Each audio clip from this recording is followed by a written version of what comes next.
My son stood in his own doorway, looked at the pie in my hands, and said, "We already set the table, Mum. There's no seat for you."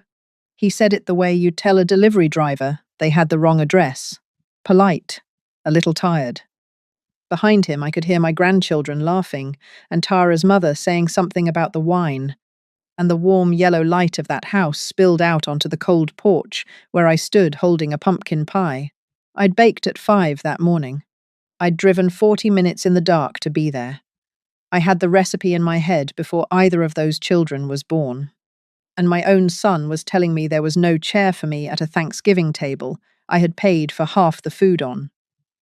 "That's all right," I said, because the only thing I had left to protect in that moment was the steadiness of my own voice.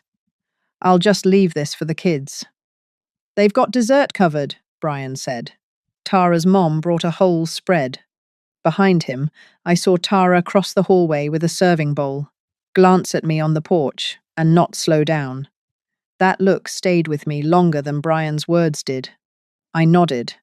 I turned around. And I carried my pie back down the steps to my car, set it carefully on the passenger seat like a small living thing, and sat there in the driveway with my hands on the wheel. What none of them knew, what Brian especially didn't know, was that 2 days earlier I had found a document on my own counter that explained exactly why there was no seat for me anymore.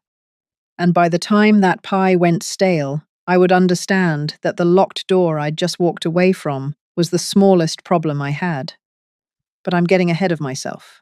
Let me back up, because you need to know who I was before all this, or none of it will make sense. My name is Lorraine. I'm 71 years old. My husband Walter and I ran a bakery on Maple Street for 31 years. The kind of place where people came in for a loaf of bread and ended up telling you about their divorce. We weren't rich. We were the kind of comfortable that comes from never once spending money we didn't have. When Walter passed 4 years ago, he left me the house, a modest savings, and the building on Maple Street, which we'd bought outright in 1994, and which now had a little card and gift shop renting the storefront. That rent check was a good part of how I lived. Walter worried about me at the end, not about money. He worried I gave too much. "You'd hand somebody your last dollar and call it manners," he told me once, holding my hand in that hospital bed. He worried I'd be taken advantage of someday. What he never imagined, what neither of us could have predicted, was that the person doing the taking would be the boy we raised. I have 2 children. My daughter Janet lives in Ohio with her husband, and my granddaughter Nora, who is 10 and writes me letters in purple pen.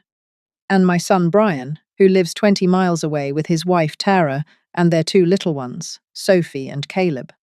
For years, Brian was my easy one. Tara changed that, though I'd be lying if I blamed her for all of it.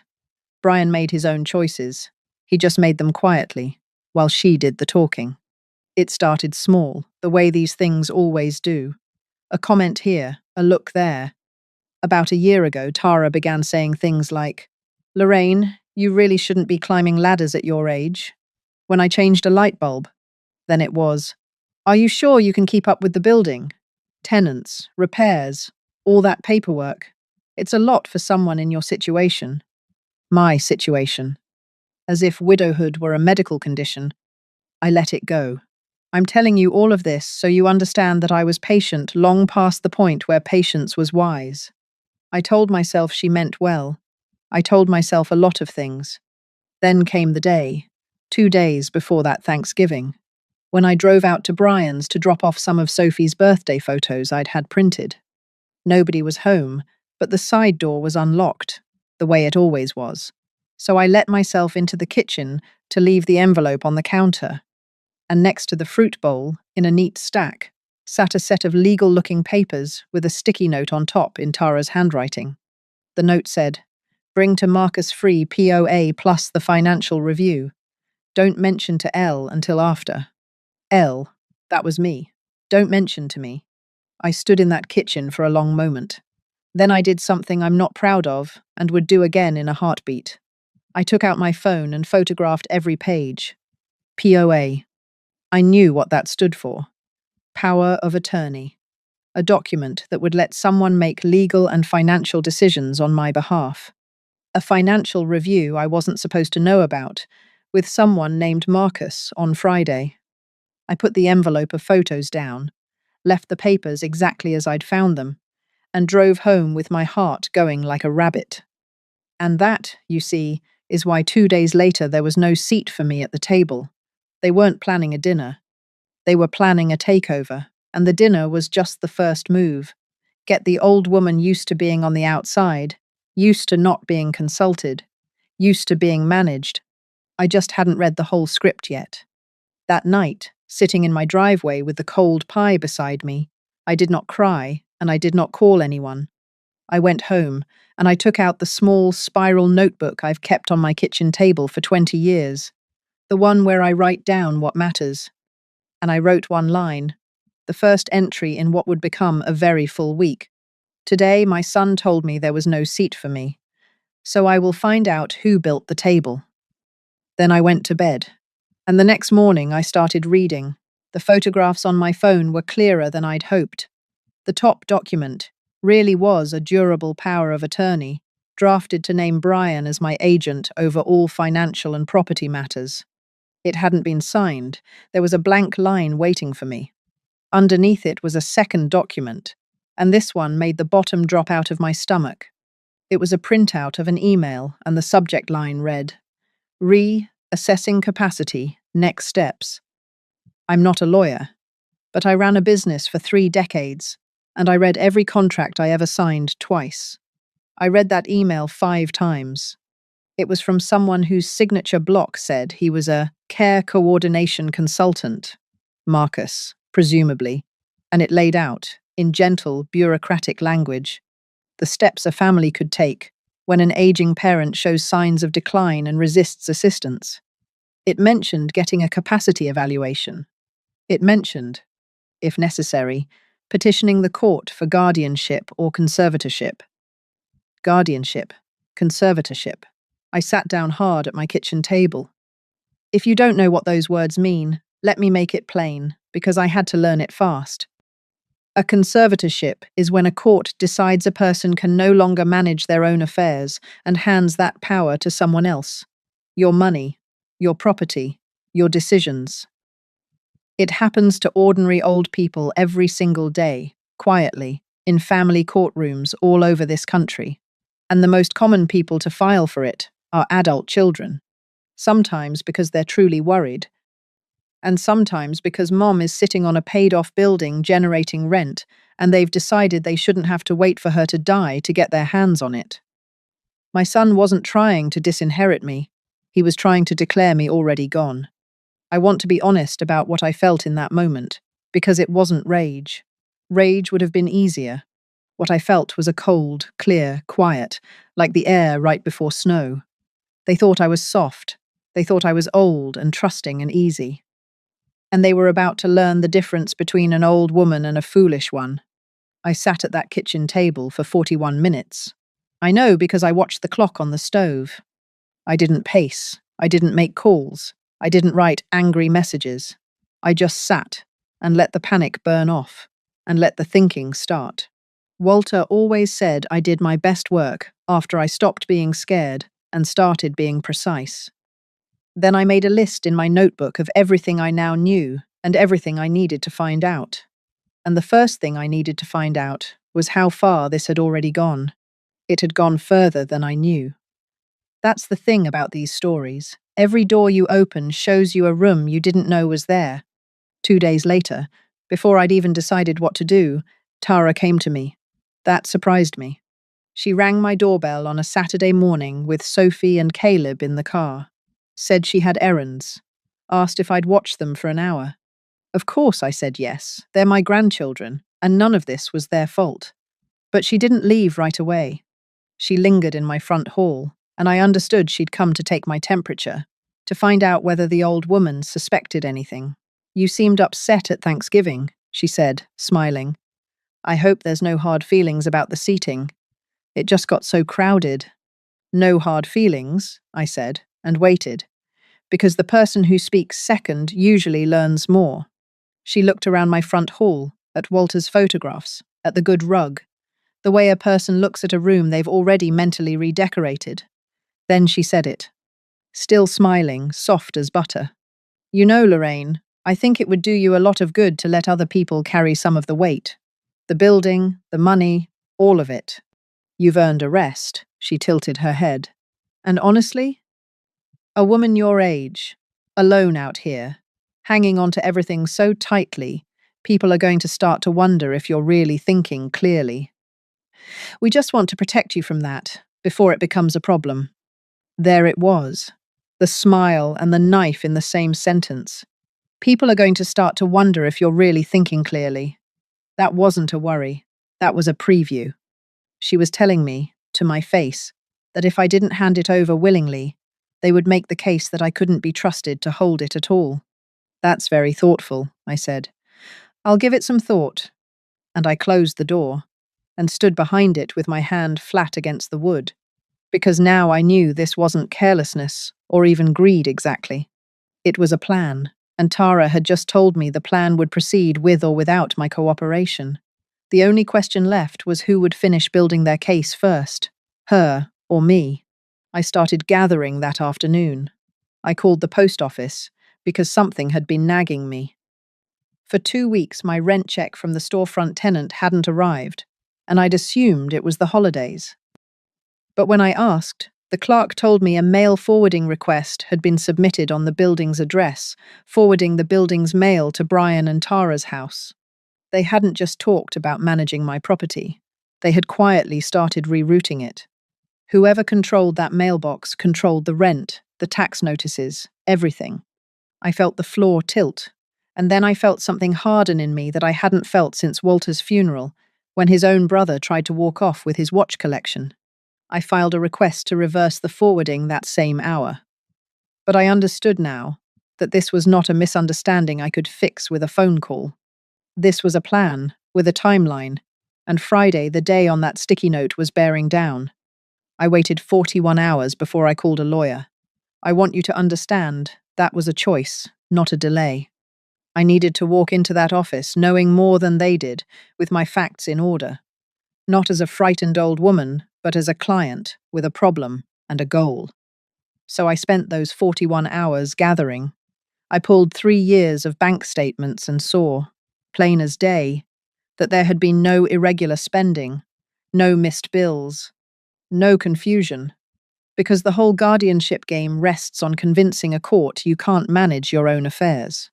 I found the building's deed, my tax returns, Walter's will. I made copies of everything, including the photographs from that kitchen counter. And then I made one appointment that, looking back, was the smartest thing I did. I called my own doctor and asked for the name of a geriatric specialist who could perform a cognitive evaluation. Not because I doubted myself. Because I knew the single most powerful answer to a false claim of incapacity is a signed, dated, professional document saying, "You are entirely sound of mind." The evaluation came first, before the lawyer could even see me. I sat across from a geriatric specialist named Dr. Osei in a quiet office that smelled of coffee and paper. She was younger than my daughter and had eyes that didn't miss much. "There's no wrong answer to any of this," she said, opening a folder. "I just want you to talk me through some things. Tell me what's today's date." I told her.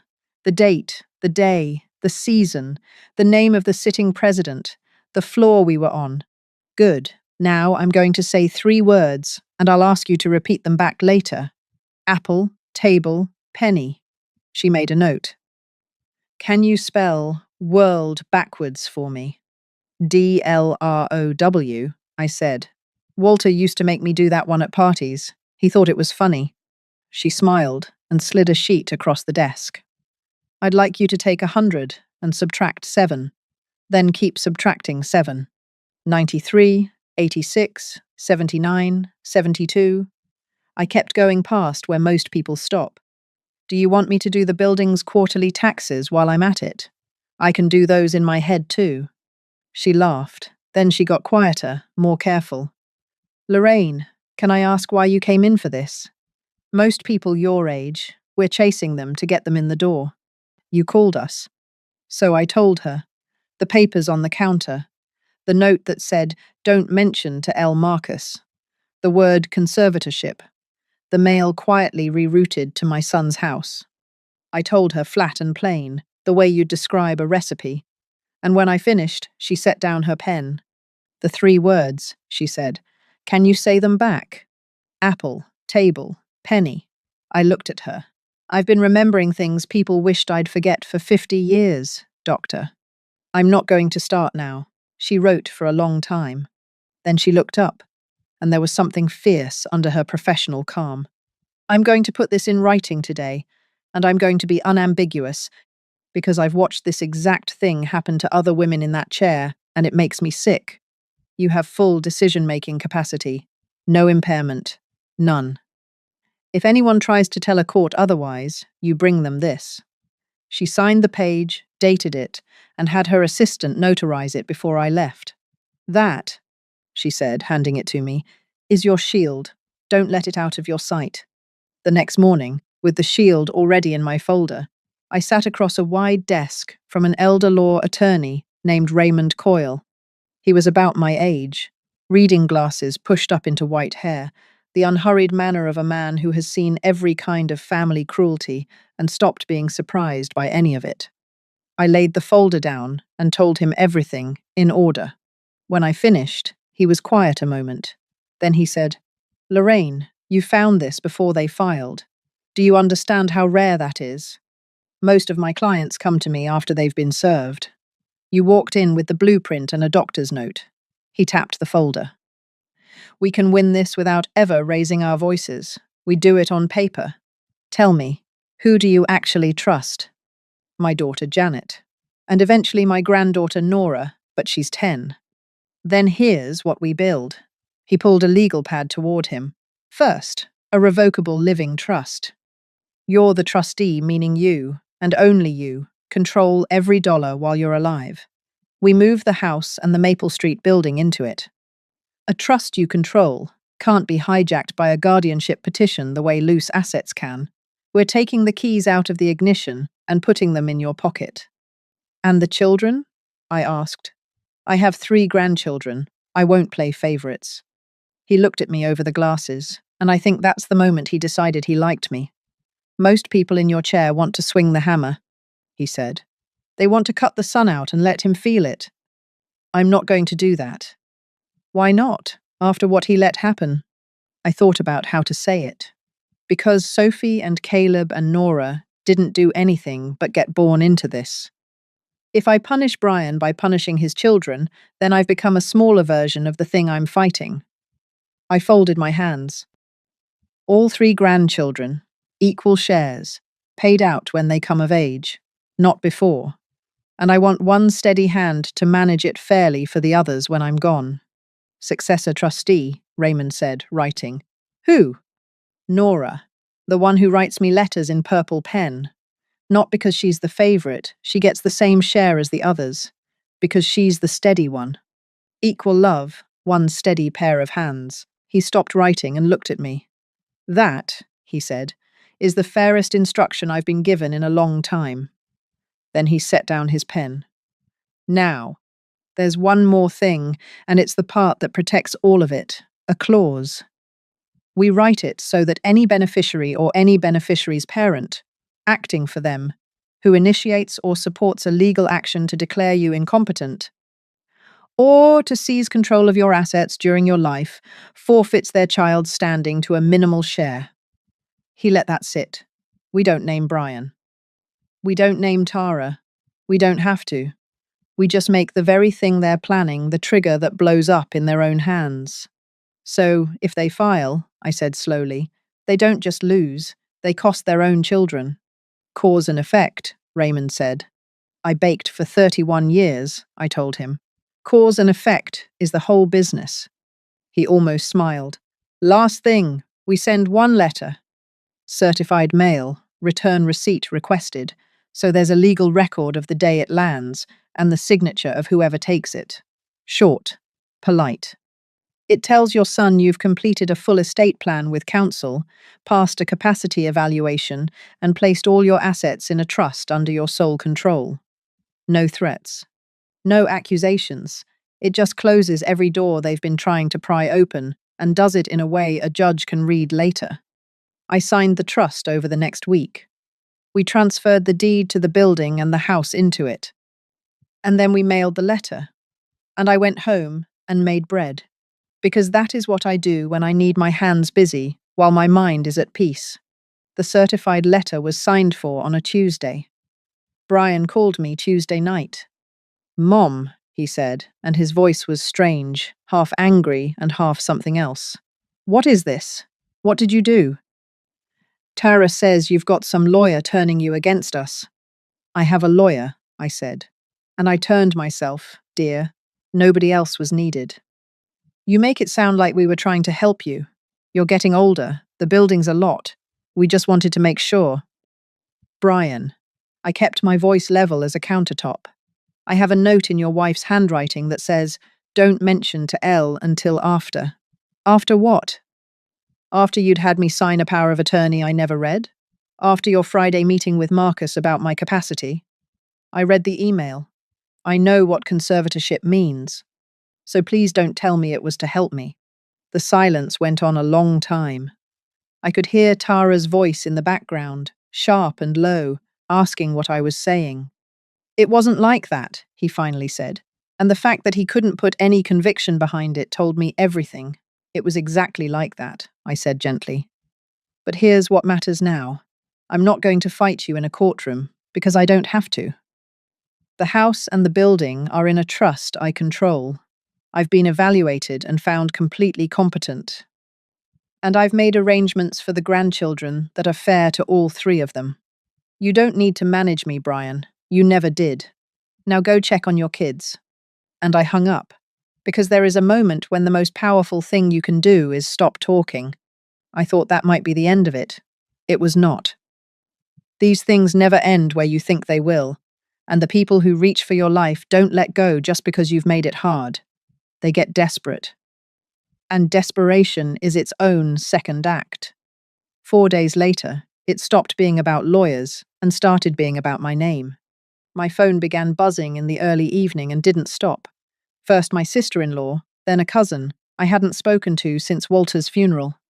Then my old friend, Patricia from church, her voice careful in that way people get when they've heard something and don't know whether to believe it. "Lorraine," she said, "I'm sure it isn't true, but someone's saying that you haven't been yourself, that you've cut off your own grandchildren. I just wanted to hear it from you."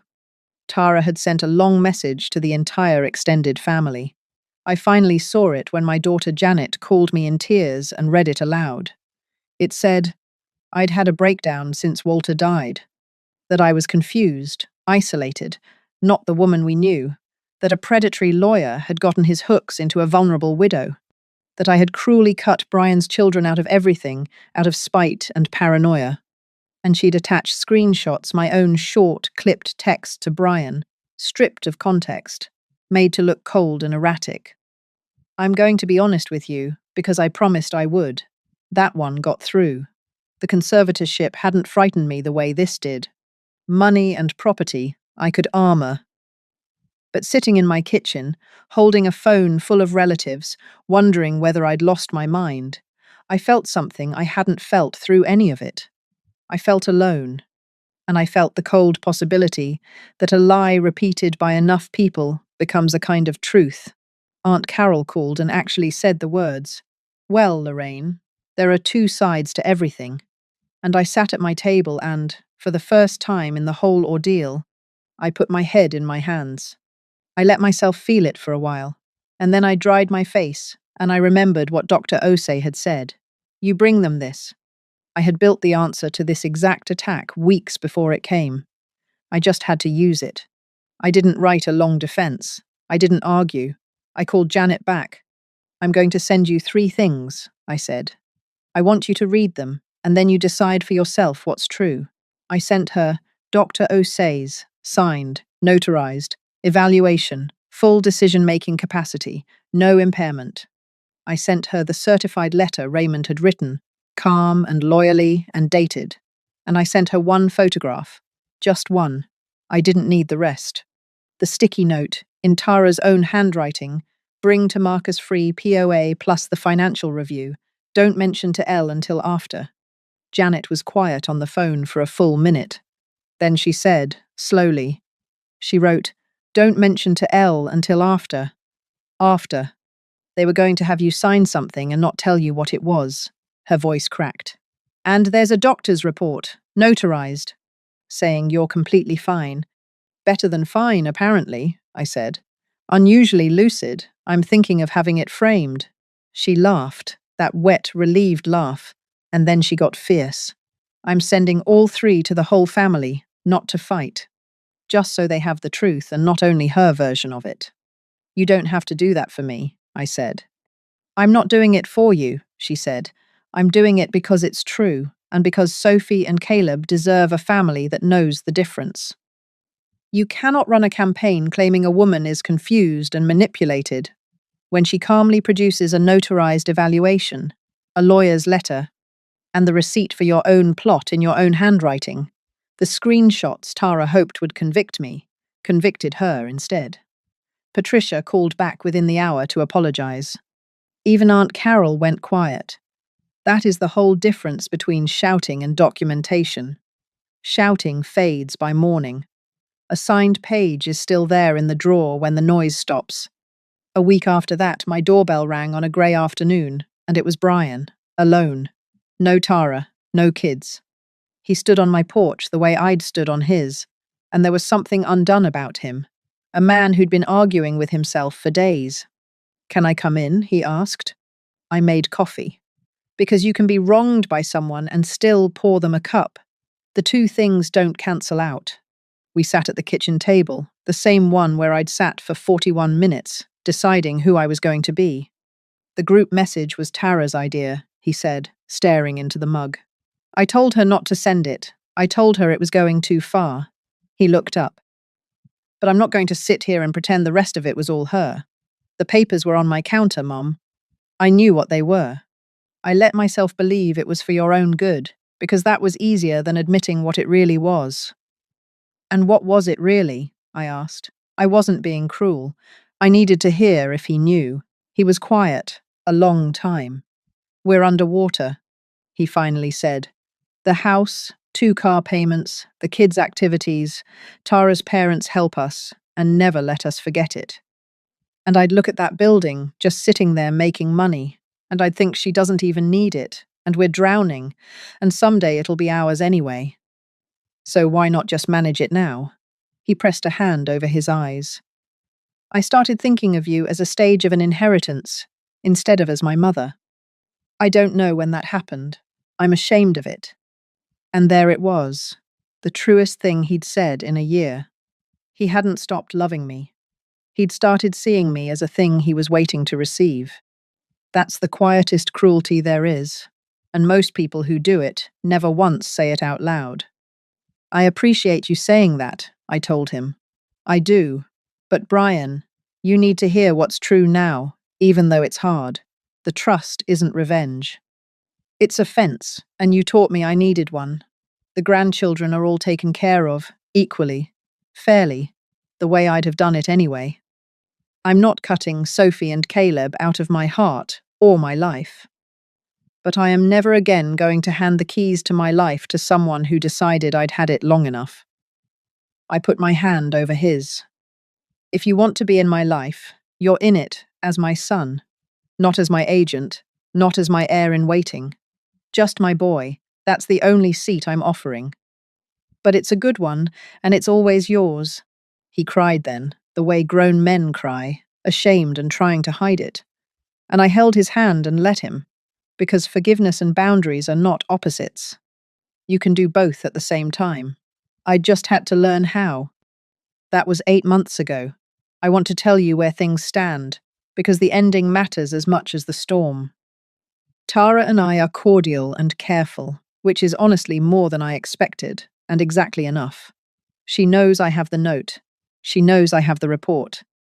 We don't speak of any of it, and that silence is a kind of treaty. Brian and I talk every week. He started seeing a real financial counselor, an honest one, and they're climbing out of the hole the slow, unglamorous way, which is the only way that lasts. Last month, he fixed my back gate without being asked and wouldn't take a dime for it. And I let him, because pride runs both directions, and a man needs to feel like a son again. The grandchildren come on Sundays now. Sophie has decided she's going to be a baker and stands on a stool at my counter with flour to her elbows.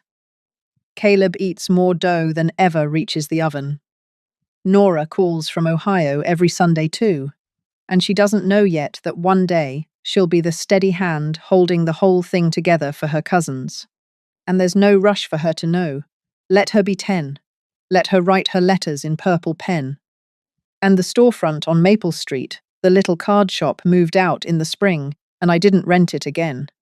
Instead, I cleaned out the old bakery kitchen behind it, the one Walter and I worked in for 31 years. And on Saturday mornings now, I teach a free baking class for anyone who wants to come. Widows, mostly. A few widowers. A young single mother who reminds me of myself at that age. We make bread, and we make pie, and we talk about our lives. And that storefront my son once tried to manage out from under me is the most alive it's been in a decade. The rent I gave up came back to me as something better than money. On the night this all began, I drove away from a locked door with a pumpkin pie growing cold on the seat beside me. I never did throw that pie out. I took it the next morning to the woman next door, an 84-year-old named Ruth, whose own children never call, and we ate the whole thing at her kitchen table with 2 forks and a pot of coffee, and she said it was the best pie she'd had in years. So, the dessert found a table after all. Just not the one I'd expected. Last week, I opened my little spiral notebook, the one on my kitchen table, and turned to that first entry from the worst night. The one that said, "Today, my son told me there was no seat for me, so I will find out who built the table." And under it, on a fresh line, I wrote the closing entry. It said, "I found out who built the table. It was me. It was always me. And now there is a seat for everyone I choose to seat, and a fence around the ones I don't." People ask me sometimes if I'm angry after everything. I'm not. Anger is a fire you have to keep feeding, and I'm too old to spend my good days tending a fire. What I am is awake. I spent a long time believing that love meant making yourself endlessly available, that a good mother is one who never has a door, never has a limit, never says enough. But I've learned that a woman who cannot say no is not generous. She is just unguarded, and the people who truly love you can live with your fences. It's only the ones who are counting on the gap who complain. So if you're out there, and someone has started talking about you in the past tense while you're still standing in the room, start reading. Gather your papers. Get your doctor's note. Find your Raymond. Build your fence, calmly and completely, before they ever know you've picked up a pen. You don't owe anyone the keys to your life, just because you gave them their first set of car keys decades ago. You raised them to stand on their own. So let them. I got my seat back. Not by raising my voice once. Not by begging for a chair at a table that was never really mine. I got it back by quietly building my own table, in my own kitchen, on my own terms, with my own name on the deed. Because sometimes dignity does not arrive with shouting.